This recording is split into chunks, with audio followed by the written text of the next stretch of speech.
How many times have you said, I don't know what's supposed to be in my associate program. I'm confused, I'm overwhelmed, and guess what?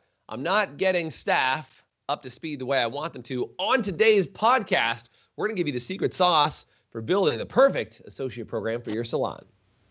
Salon owners are some of the most amazing people on planet Earth. The only problem is sometimes their hearts are so big and they give so much of themselves to their staff and guests that it creates unintended consequences. Our goal is to change the industry by elevating the way the rest of the world sees salons, spas, and barbershops and give it the credibility that it truly deserves. This is the Salon Owner Evo Revo Show. So on today's show, Doug, we've got an amazing guest, a friend, a legend, a regular on the show. We're going to bring him on in just a second. But Doug, how often does the associate program come up inside the salon? All the time. It's the launching pad for your business, really, when you bring people in. People have done it a million different ways, some good, some bad. So I think we're going to get through today. What's the good? What's the bad? I think that's. So speaking of some good and some bad, I don't know anything bad about this man. All I know is a lot of good. What I would say is this man, when I first hung out with him, had a blast. And I was like, this dude's a good dude. We should hang out more. And then realized how amazingly epic he had as far as like his business background, his salon background. His wisdom and knowledge about the industry is just unmatched. And I just want to welcome to the show a friend, partner, client, everything else you could possibly imagine, Mr. Chris Baran. What's up, Chris? How are you? Hey, how are you guys doing? First of all, we've been talking about friends.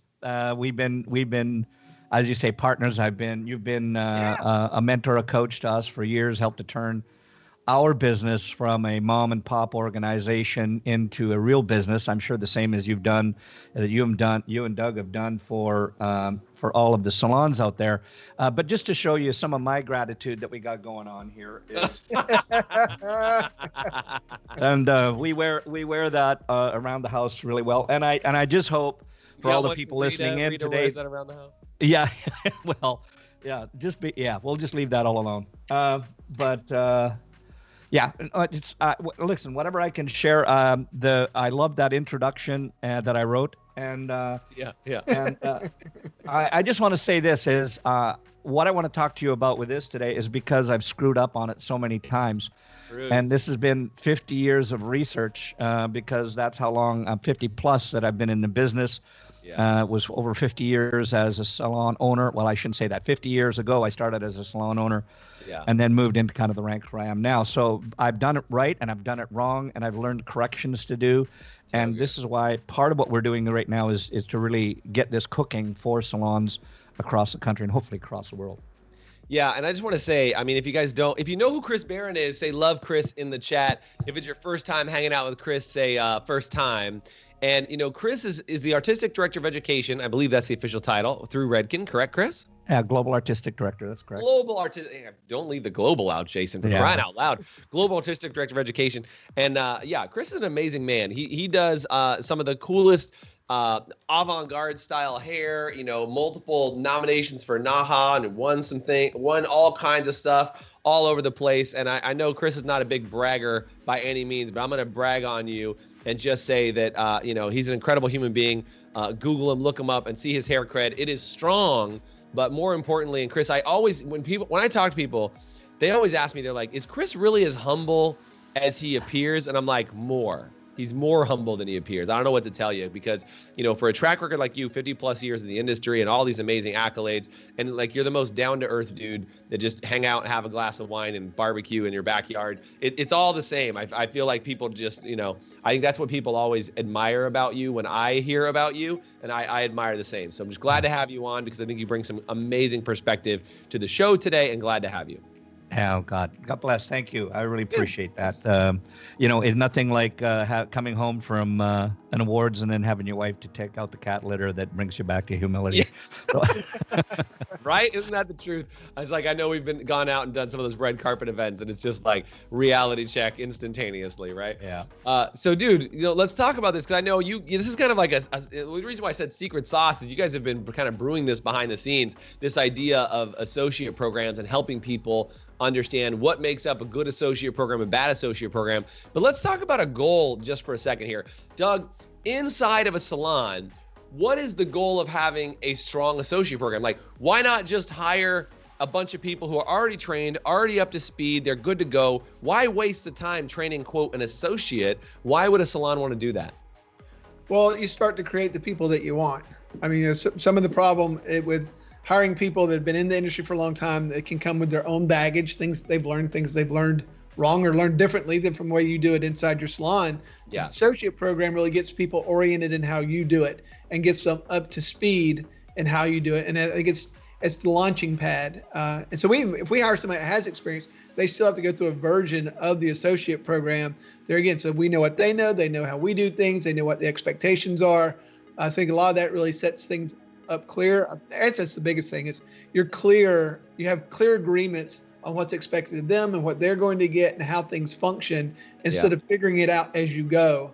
Because if you don't have one, then people are just kind of, I didn't know, or this is the way I do it, this is the way I was taught in school, or whatever. My last salon, that's what they always did.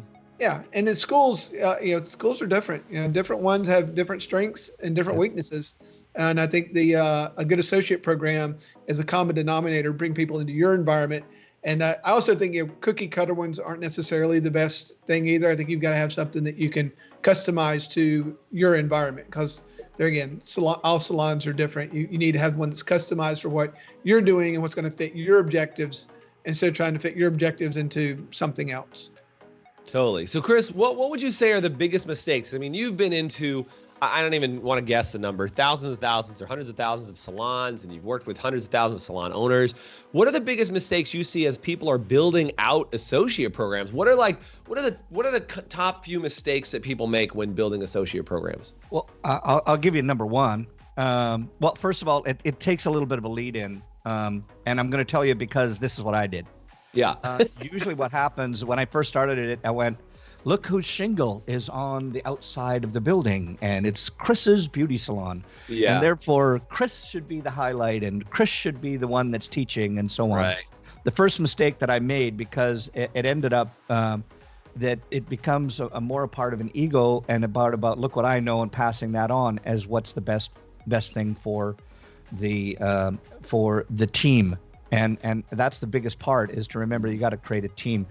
And so insofar as mistakes, please understand, if you are a salon owner and you're doing the training right now, I'm not saying stop, I'm not saying get out, I'm saying you're taking the path that I took, which seemed like the only one, because I was the one with the most knowledge.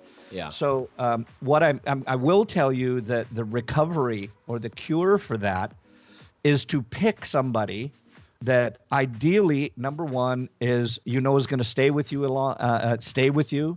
It doesn't, if they're going to leave, that's okay. Better to be having somebody trained that leaves than somebody that you didn't and stays. Totally. So I would say, how are you going to start off teaching? How are you going to put a system together? Because that's usually what most people forget, is that it's got to be a system, not what do I think that I want to train this week. And that's quite frankly, it's the way we start. I want to make sure I caught that, because that was a big point. How do you put a system together instead of what do I want to train on this week? Yeah, and that's the biggest one of first off. Yeah. And I want to give you, I'm going to start on a little bit of a rule that I think, if you can just write down the word P.A.C.K, P.A.C.K, P.A.C.K. Yep. It's like you want a pack of that's your team. What is your team together? And I'm going to go, P.A.C.K is what I think about when you're creating a system. Let me rephrase that. When you're creating an associate program, a new hire program, a training system, whatever you want to call it. Yeah. And the first thing is what you just said, is what's the program. And the biggest thing is I don't care if you're analog, get out your kitty calendar, you're one of the firemen, whatever it is, and figure out what you have. You got the fireman. Yeah, calendar. Personally, I have the kitty one. But get out that and start to just plan. Like, number one, what is the system that you have for? Are you going to do? Is it Wednesdays? Is it Wednesday morning? Is it Monday? Is it after hours? Is it before? It's got to be consistent. So let me give you kind of the acronym first, and we can just go back and forth, because P.A.C.K isn't necessarily built in a specific order. P.A.C.K is number one, A is number two. This kind of all combined. So if you think of P stands for your program. What's your program? What's the system? What's the calendar that you're going to use? And now here's the one that that is probably not the hardest one, but the most effective one. A stands for accountability. What's the accountability factor that you have put into it? Meaning, when I say test outs, I don't mean that you have to have elaborate quizzes, although that's something we're working on. I'm just saying that if you're going to train somebody, what is the level of accountability that you have to them and that they have to you? And then the C stands for culture, because if you start to put that together, and that's what I love that Doug was talking about, some are right, some are wrong, but if you have the right one in place, that's what ingrains the training into your people, what keeps them loyal, because you have a culture that you're starting to build within. Nice. And your culture is not only just the way you high five or the way you greet one another, it's also culture is, if you look at cultures, mean you have a common language. Mm-hmm. What's the language we're doing? I can't say that I'm over directing and you're pushing and I'm pulling, and if we've got to communicate with one another, you have to have a language, and that has to be ingrained into the whole team. Yeah. And then the K is for keep it consistent. Now if you want to have P.A.C.K, and C is consistent. I just thought the word P.A.C.K sounds a little bit better. Good. Keep it consistent. Those are the three things. You have to have a system. You have to be holding people accountable.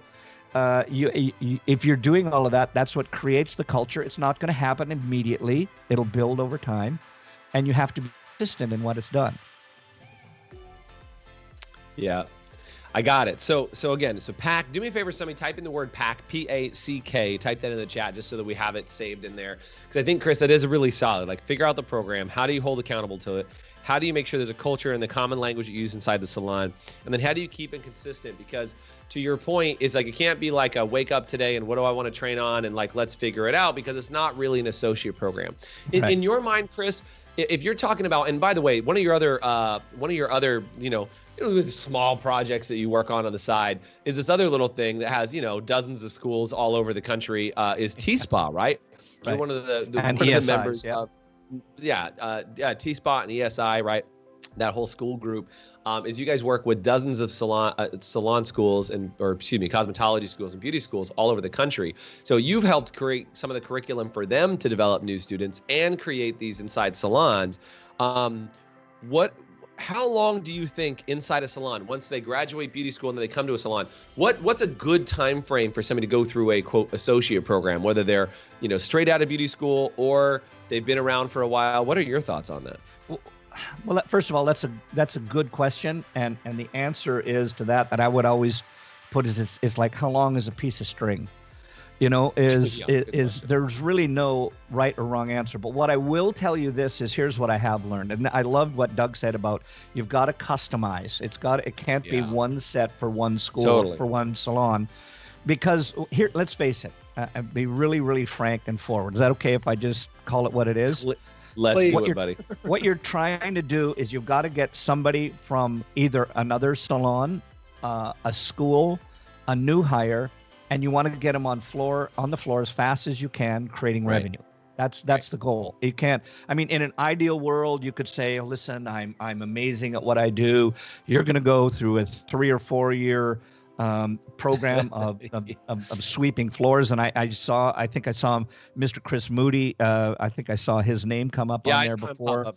And I will tell you guys that he is absolutely amazing individual, and he is also one of probably the finest trainers of trainers and one of the finest haircutters I know.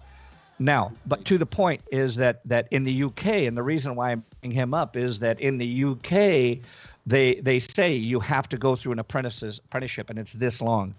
And whether that's right, wrong, or indifferent, it's different here. Most people get people out of school. They just throw them to the wolves, hope they come through, and then are finally guessing and wondering why they're not getting clients. So, here's what I would do. I would put a minimum and a maximum depending on the salon. Yeah. But I would say that the minimum that you want to have before you have somebody doing something that's creating or a part of the earning network in your business is 6 weeks. Between the time that they walk in the door to a minimum of when they're doing something on the floor should be approximately 6 weeks. Yeah. Now let me qualify what that means. And again, this is not only my opinion. I've done research with in creating this. Well, like we're right in the middle of creating this associate program that we're hoping to launch within by hopefully mid 2021. But in research and talking to a lot of people outside your network, inside your network, that they want to get people on the floor to be able to do a blow dry that meets their standards. 2, can apply color, can do a color application, be it global and a retouch, and that's what you generally have to do to start with, is to get them onto the floor earning money. If it's not on their own, assisting somebody else who can generate dollar, taking over a service. Yeah. Does that make sense so far? Yeah, totally. So it says minimum should be 6 weeks. Indoctrinate them into the culture, create the accountability, have some consistency, do all those things. And like you said, this varies country by country. Like some countries have a totally different methodology of how they operate. You said kind of that was the minimum is about 6 weeks. Do you have a maximum in your mind? Well, here's what I would say is, to me, I know one salon in particular out of the New York or the Pennsylvania area that what we have, like with Fuel for Design, is a program that we have designed for getting people from step 1 to understanding what they're doing as opposed to just memorizing and training. Right. And pardon me if I'm doing this at the same time. That was my phone that was going off, so I'm trying to put it on to my silent mode here, etc. So forgive me for that. Man. But what this particular salon does is they have them, the training program that we have is they have to go through that 6 times from start to finish, working through their mannequins or on clients, and once they get that, then and only then are they allowed to go onto the floor and start in hair cutting. Chris, you mentioned something that I think I want to circle back to for a second. Is you mentioned a little bit earlier, this is way earlier in the interview, but you mentioned something about test outs.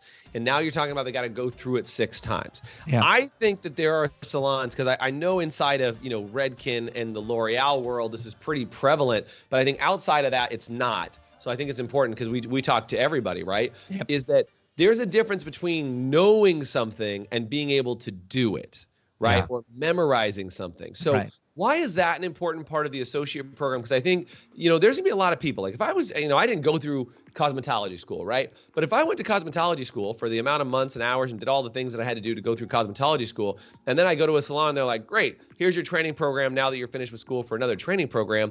I'd be like, what the hell? I thought I just went, I'm just, I know the industry, but I'm just saying, like, in general, it seems like it's a little bit random. What is the importance of the test out part of it to verify the knowledge, to do all that? Like, why is that such an important component to make sure it's installed and the language is right in your mind? Okay, good. Well, that's, first of all, great point. And I would do 2 things. Number one, confidence. You're confident in the person that you have working for you. Yeah. They're confident, and you're confident their knowledge is. It brings confidence to the customers, because imagine that you can say, Doug has tested out in our design category, and now he's moved from design 1 to design 2. Now I'm not telling about those are the labels you should have. Please don't get me wrong. I'm just saying. Yeah, but that's just moving up. But here's the point that I want to bring out right now is that I'm sure that right now, and I already mentioned one master on there. It was Chris Moody. That if he's still on here, he's a master at haircutting. Now, mastery is whether you believe in the 10,000 hour rule or not. It's if you equated it to a language, Somebody could say, if I wanted to learn English, and I believe, if I remember correctly, that something like, it's either 162,000 words. If you're a master at the English language, you'd have to know 160,000 of those words. Good Lord. But you don't have to know. I do not know, as you can listen when I talk and when I write and see when the things that I do not know that many words. But I'm going to pick them. Let's say I know 60,000. I'm fluent in the language. Is this making sense so far? Yeah, totally. So when we're talking about testing out, you're trying to find out where in this process of training is the person. So you're getting to a point of being fluent in that skill, pushing them towards mastery. I like it. And so it's and I would suggest this. First of all, I used to, when we had our salons, everybody had to do, we had specific shapes, specific cuts we had to do, and you had to do them perfectly 10 times in a row. If you didn't, you weren't allowed to cut. Now, that's not the way to do it. That's the way I did it at the beginning. However, at that point, we did build a hell of a strong haircutting team, but it hindered your bottom line because they weren't getting on the floor earning money. So you've got to find that point of where is it? It was a perfectionist game instead of an installation game. It's exactly. Right? Well, it was an ego game. Look at how great we are. Look at how great our salon is. And it hurt our bottom line. So I'm telling people that now is you want to get to the point where they understand what they're doing. They can do certain things, but then you're pushing them further and further all the time. By number one is teaching. Number two is testing. Where are they at? You have to have the confidence before you're going to put them on the floor. I mean, doctors have to do it. They've got to, before I have somebody opening me up, I want to see that certificate on the wall. Right. Right. And I think that's it. I think you said something that, I asked the question about, like, why would a salon owner want to do this? It really is about the safety of the guest. It really is about the security of, like, look, I know a million salons that get blown up for a bad haircut or a bad color and, or like have an inconsistent concept. Like, look, to your point, if your name is on the building, you're at risk for anybody who your staff touches, right? Like, meaning for their cut, for their color, for their safety, for everything else. And so you're securing your safety of the guest, of your future guests, by putting in a quality associate program, making sure they consistently meet the standards that you've set for yourself. And Chris, you said it really well, which is, don't make this about you and your ego. Make it about the quality that gets put out, not just that component of, like, my name's attached to it, right? Well, you know what, and you bring up such a great point there, because, and I'm going to tell you my foibles, because here's where I was at. I thought it was about me. It was about me, but it's not. It's about it. Listen, if you're still thinking that it's about you, then you just bought yourself a job. But if you're an entrepreneur, then you have to think about your business as a whole. That's why the more that you're at this as the owner or somebody who is, listen, if you're great at doing hair and people come to do your hair and you hate educating, pick somebody else to do the educating, but make sure they're the right one. You can generate revenue. So let me tell you the mistakes that I've made in the past in this. When I worked in a salon, God bless, who I learned lots of stuff from. Still great friends with the people that own the salon. Forever grateful for everything I learned from them. But, I wasn't getting necessarily the training I wanted. They would help and give me some money to go out and train elsewhere and come back. And I got that maybe once every 2 years. But I was the kind of person that I wanted input. I wanted to become who I became, but I wasn't getting it. So I figured, look, here's the skinny. I'm going to start my own business, and I'm going to make sure everybody else is getting lots of training. I knew nothing about business, and then I went into business and I went, holy crap, I got all these bills to pay. I got to start working. So I'm going to work more hours because I'm charging the most. I'm going to work more hours, longer hours. And guess what happened is the training no training. And then all of a sudden, I was caught in the same cycle as everybody else. Would I have a turnover of staff? Because, they came to me because of, they said, I'm going to get training from Chris. If I didn't provide it, they would go away. I lost staff. Right, because they came to work for you because they wanted training. You were stuck behind the chair because, again, you the highest earner, things like that. And so really, I think at the end of the day, having a strong associate program takes that focus off of you. And again, the associate program is not about you doing the training or about you being the celebrity there. It really is about turning them into those amazing people who can be on the floor so you can be running the business instead of having to be running instead of having to be behind the chair. Yeah. And think about it. Think about the loyalty that you bring within your organization when the three of us have a salon and let's say Doug's the owner and he says, Jason, you're amazing at what you do. I want you to become my pick a name, artistic director, education manager, whatever that might be, lead educator, whatever that would be. And between the two of us, we're going to figure out a system here, and we're going to put this together so that we can build more of you. And that's our sole goal, is we can have more of you on the floor with your capabilities and with your skill set. And then we're going to evolve. And that's the big thing that you need to keep doing, is just keep evolving the people, evolving your program, making it better. It's the same thing as when we debrief. What's working, what's not working, and keep changing, keep evolving.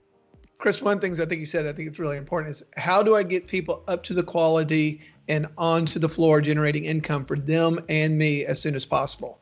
I think if you figured that part out, how do I get the quality where it needs to be as quick as it needs to be so that they can start making money and this business can start making money? I think that's super important, that people get lost on what, because they get them out too soon without the quality, or they take way too long and it costs way too much money for the or they leave. They leave. Or they leave to get it somewhere else. So here's what I would say is don't make the mistakes that I made, where I figured if I had, let's just say you got, and particularly when we started off, it was design, color, finish, perms, retail, and your business acumen. And we thought they had to be there in all of them before they got on the floor. Wrong, bad mistake. Okay, take a look at it and put your priorities. What's the first thing that you're going to get them to do? Just type it in. Somebody type it in. What's the first thing that you want somebody to do? The most simple thing that we do in the salon, I'll give you a hint, starts at the back bar, starts with a sh and ends with ampoo. Is just, you've got to get them up to what is the quality of service that you want when that client sits at the shampoo basin? How do you want them to shampoo it? What's the type of shampoo? What's the order of it? Once they can meet that criteria, now you've got somebody that can shampoo for somebody else, so somebody else can make more revenue. And then it's the next thing. So that'd be number one. Well, number two would be, how can I test somebody else so that I am fully confident that when somebody applies a retouch, that they're not going to get overlap, they're not going to get hot roots, all of those things, even if you're mixing the formula. So get them shampoo number one, and then what can they do for doing just a simple retouch to free up somebody else? So you figure them out: shampoo, retouch, a global application, and then, or if you feel that a blow dry is first, figure that in. Test them out on each one of those, get them on the floor doing that so they become a part of the team quicker and feel that their worth is in there. And then go on to the other things, like, get them to do those two simple things first before you say that you have to be able to do a balayage perfectly. Totally. And by the way, it totally does, Chris. And by the way, we're going to have you on inside the actual academy and take you through a whole training on this, because I think you could do it. By the way, if you guys want more with Chris, do me a favor and type in more with Chris. Chris, clearly we could talk with you for another hour. But thank you so much for being on the podcast today. Guys, this topic, we could go on for hours and hours and hours. I think the best thing we can do is make sure you get more resources. Do me a favor, if you got some value out of this, do me a favor and say thank you to Chris inside the chat. Chris, brother man, thanks for being on the podcast. Doug, thank you so much for being on today. Hope you guys have an incredible week. And Chris, mega valuable. Thank you so much, sir. We'll leave you guys hanging on for more. And Chris, we'll have to have you back for more podcasts. Awesome. Anytime. Thanks, guys. Bye. Cheers. Peace out. Thanks for listening to the Evo Revo podcast. If you liked today's episode, please subscribe, leave us a review, and you can always get more information, including show notes and the video episodes at evorevopodcast.com.